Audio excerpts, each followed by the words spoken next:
I like to use this sort of framework as a way to better understand how you can leverage different mediums and how sort of Google fits into this process. I really think that as an advertiser, it's smart to think of Google as not just a bottom of funnel network. I know this is like one of the biggest mistakes that a lot of advertisers do. So I would say this is kind of that one area that people like to dip their toes into a lot, but don't necessarily see the results they want. This issue happens a lot. It restricts, a lot of agencies from growing, along with a lot of businesses from growing as well too.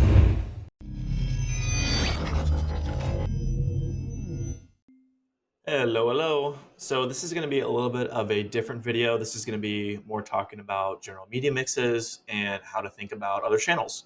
Now, I'm no expert in terms of how all the other channels function. There's so many, so it's impossible to be one. But I like to use this sort of framework as a way to better understand how you can leverage different mediums and how sort of Google fits into this process. So I call this, and like I said, I'm sorry if this term was already coined, but call this the audience demand pyramid. So I like to think of it as you have your smaller audience up here and your larger audience down here, and then the mediums associated with that audience or the strategy behind it. So the first section up here I like to look at, which is the ready to buy section. So this small triangle up here, which is where a lot of media buyers are in right now, where I think most are, regardless of performance marketing, they're probably in these. If you're an e-com based company, I would say Amazon ads would be a really good one, and then also Google ads. You can also say this as well for service-based industries based on search on Google. However, they're just the ready to buy people. Now, this is a really good area because number one, it's going to find those people that have already been warmed up, whether or not they're just in the market for it, whether they know another brand, but they don't like the brand and they're looking for a different brand. Whatever it may be, this is sort of the, I guess, the battlegrounds, you could say, of marketing as a whole.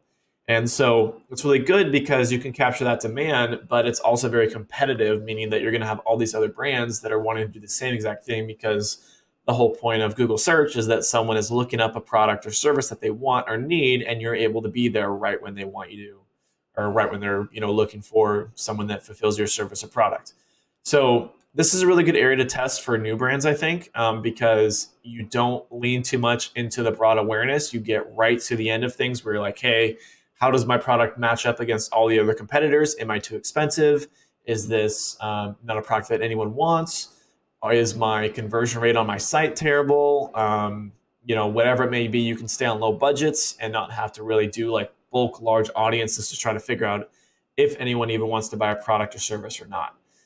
So I think this is a really good area to start for a lot of people, and then sort of branch out into the next area here, which goes into the general interest. So someone that maybe knows about the service or product, but is not yet in need of it, or is still in the research phase of it, trying to get an idea about it. These two kind of blend a little bit together. I put Facebook here just because this is not necessarily capturing what people are searching as much as Google is. It's more of, hey, you're in this audience. We think you're interested in this. Here's a product. It's more interruptive. It's not as, it's not as like demand focused, I guess you could say. And then I would also say like Google kind of fits into this realm as well too. You can argue that YouTube's kind of in that if you're using conversion-based bidding.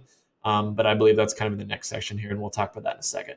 So interest-based, like I said, this is where I would say majority of advertisers are in kind of these two areas mainly, at least when they're performance-based, just because they're more geared towards, like I said, the actual demand along with just the interest of the user, not necessarily trying to build the interest, which is perfect because with conversion-based bidding, you take care of that and you're able to build off that data, and then you end up having a large audience pool. And I've found people that are, large brands as well, publicly traded, that are really in this realm right here and are totally fine with the audience size. They don't even need to go to this other. They still have space that can grow within the interest and the ready to buy.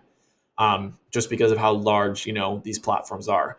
So just kind of, my 2 cents on the first two. Now, the third one, which is way larger, is the targeted awareness. Now, I think of this as outbound YouTube. This could be focused on views. This could be focused on even conversions in some cases based on if it's an affinity audience, or if it's like, more specifically like a DSK, which I would say would maybe be more in the interest side of things. But you can even go into like connected TV, for example, Meta or Facebook ads. You're trying to build up that general awareness as more of like that what people know as like your very top of funnel performance marketing sort of things. This is not a glitch. I'm interrupting the video you're watching because I want to remind you that we provide done-for-you Google Ads services. We're the #1 ranked Google Ads agency on the planet with almost $100 million in ad spend under management. If you're an entrepreneur, business owner, C-level exec, director of marketing, and you're managing your own Google Ads, I think that's a massively inefficient use of your time. As a matter of fact, in my experience, within 90 days, we're able to optimize existing campaigns to a point to where we're paying for ourselves. We move from being a cost center to a profit center, and I want to put my time and my money where my mouth is. If you're spending $10,000 a month or more in Google Ads, I want to offer you a free, no obligation action plan. A high-level member of my team, one of our strategists, will look at your account, open the hood, and do a full diagnostic and explain everything that we would recommend that you change in order to optimize your campaigns. You can take that, do it yourself, you can hand it to an internal member of your team, or in an ideal world, you can hire us. I'd love the opportunity to earn your business. Please go to sol8.com. That's SOL, the number 8.com. Request your free action plan. Until then, back to your regularly scheduled program. So I would say this is kind of that one area that people like to dip their toes into a lot, but don't necessarily see the results they want. And so they kind of go back in and default into the interest or the ready to buy and scale those up even more. Now, if we go even further down, we go into the broad awareness. So this is, think of, large brands like Apple, Microsoft, Nike, Amazon. They're trying to get in the know of people. They're not necessarily just trying to find people.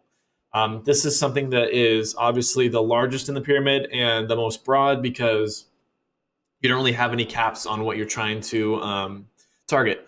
So I think of this as like TV ads, radio ads, billboard ads, that kind of thing. Billboards ads would probably be the most pure form of that, just because you're just saying, hey, whoever passes, by the billboard, we are showing you the ad, and you can go into demos on like region and all that. But you guys kind of get the idea of what I'm saying here. So TV ads too, a lot of people can argue, well, we know the demos of the TV ads and connected TV. Yes, it kind of blends together with that. I think of TV ads more of like a general sense of TV ads where you're based off of time and channel, but not necessarily like, hey, this is like the actual account that's, watching right now kind of thing, whereas connected TV is more geared towards that. Now, I'm no expert in all these, so this is just my general idea behind it. So I'm just going to preface that again. But I really think that as an advertiser, it's smart to think of Google as not just a bottom of funnel network. I know this is like one of the biggest mistakes that a lot of advertisers do, is they think that Google is purely there for all the other channels to then get remarketed to, meaning a user goes to Facebook and then they get remarketed to on Google, and then that's all Google's for. This issue happens a lot. It restricts, a lot of agencies from growing, along with a lot of businesses from growing as well too. And it's just that mindset that is not leveraging all the potential. So I would say right off the bat, if you're looking at social versus Google, very slight difference. YouTube is more geared towards the male audience, whereas social is more geared towards the female audience. It's a very, very slight split, but there is some sort of slight deviation in there. So there's a lot of different ways that you can mix and match all of these. For example, you can have Facebook ads be your top of funnel, and then Amazon ads be your bottom of funnel. And since it's a trusted, location, meaning people don't think that you're, trying to scam them because it's on Amazon and they have really good policies on there, then you can run into that as being a funnel as well. You can even see the reverse on like the Google side of things. You can say that, Google, we do outbound, let's say YouTube for Google, and then we do remarketing on Facebook because Facebook is tied to a specific user. And so you're not going to have, for example, your mom or dad on your Facebook account. You're going to have like you on your Facebook account. Whereas if you're on a Google account, it could be kind of a blend of two, meaning that if you have like a family computer, then you're not going to be as accurate in terms of saying who's on that computer. Now, this is just kind of nitpicking and sort of giving like more of a macro example of things. But yeah, I just wanted to kind of highlight the differences there. So hopefully you guys found some value out of this, just in terms of how I like to think about the general media mix and the size of the audience, and then how to leverage it. So if you like the video, give a thumbs up, and yeah, hopefully I'll be making more of these macro videos for you guys. And yeah, let me know if there's anything else you guys want me to talk about too in these.